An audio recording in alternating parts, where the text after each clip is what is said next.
everyone. My next story was really disturbing to watch, and I don't want to think about it too much, so I'm gonna make this pretty fast.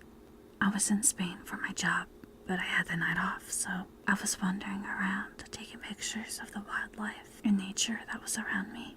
Dusk is my favorite time to do this, so that's when I did it. I was almost done, and the sun was almost gone, and I saw some lights ahead of me, so I followed them.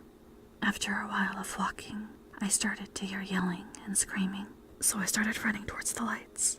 When I finally reached them, I couldn't believe what I saw.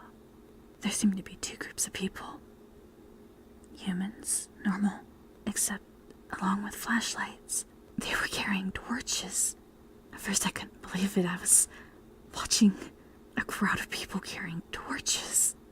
But there was another group of people in the mix. They were small, dark-skinned. At first I thought they were children, but I realized that they weren't. I don't think they were human at all. From the light off of the torches and flashlights, their features looked different, almost elf-like. There did seem to be children, though. It was kind of hard to tell because none of them were very tall, maybe 3 feet.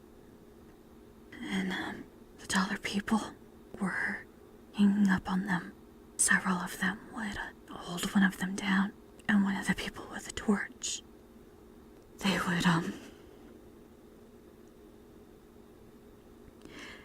would shove the torch into their face.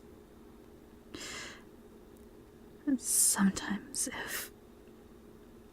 while they were being pinned, their shirt was pulled up a little bit, they would shove the torch into their stomach, but it was usually their face. The smell of burning flesh was overpowering. The sound of the flames as it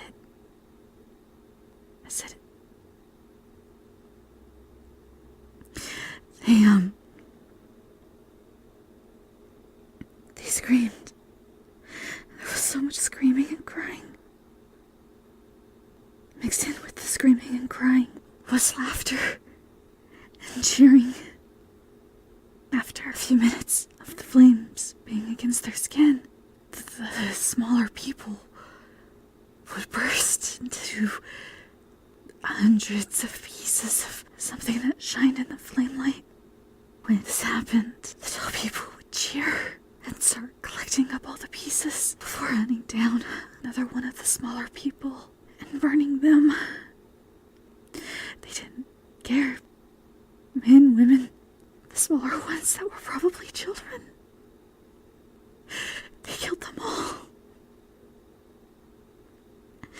After they were all dead, the taller people, they walked away, congratulating each other and laughing.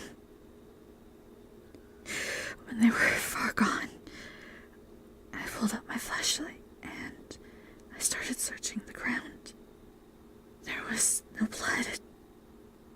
I did come across something, though.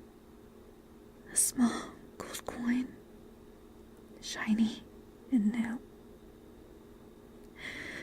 When I saw it, I started crying. I buried the coin without touching it, and I left. I left that part of Spain as soon as I could.